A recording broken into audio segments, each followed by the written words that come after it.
এটা সবচেয়ে আমাদের বড় ক্রাইসিসটা হলো যখনই বাংলাদেশে কোনো ইলেকশন হয়, ইলেকশনের আগে একটা নেগোসিয়েশন হয়।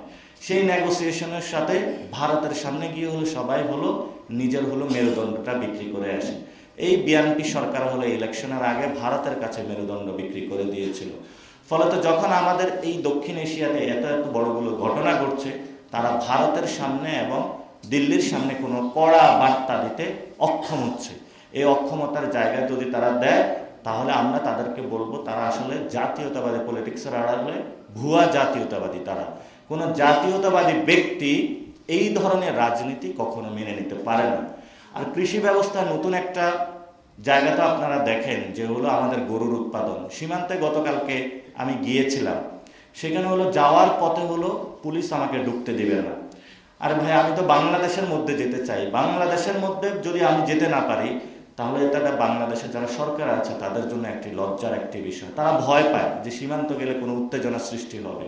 তো সীমান্তে আমি প্রান্তিক লেভেলে গিয়ে দেখলাম সেই মানুষগুলোর ফুড সেফটি নাই, তাদের যে কৃষি ব্যবস্থা সেটা নিরাপত্তা নেই, এবং বড় যে হত্যাকাণ্ডগুলো হয়ে থাকে সেখানে আপনারা দেখবেন যে কৃষকের জমিতে সে গিয়ে চাষ করতে পারে না, ধান উৎপাদন করতে পারে না, পেঁয়াজ উৎপাদন করতে পারে না।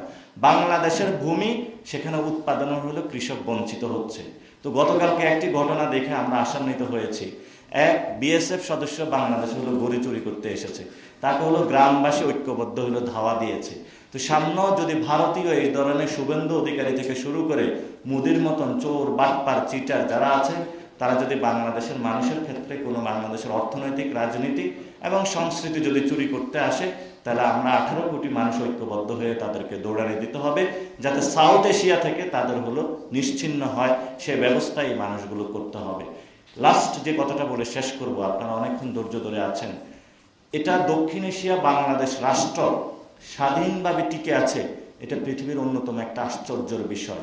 এখানে পাঞ্জাবি আছে, মারাঠা আছে, উর্দুর মধ্যে অনেকগুলো সম্প্রদায় আছে, তেলুগু আছে, কেউ কিন্তু স্বাধীনতা অর্জন করতে পারেনি। দক্ষিণ এশিয়ানে বাঙালি, মুসলিম একটা সম্প্রদায়, বাঙালিরা যারা স্বাধীনতা অর্জন করেছিল এবং বিশ্বের বুকে তারা টিকে আছে। ভারত সাম্রাজ্যবাদী আগ্রাসীর সামনে তারা টিকে আছে, এবং আমরা তাদেরকে বলতে চাই, পৃথিবী যতদিন থাকবে, কিয়ামত পর্যন্ত আমরা টিকে থাকবে।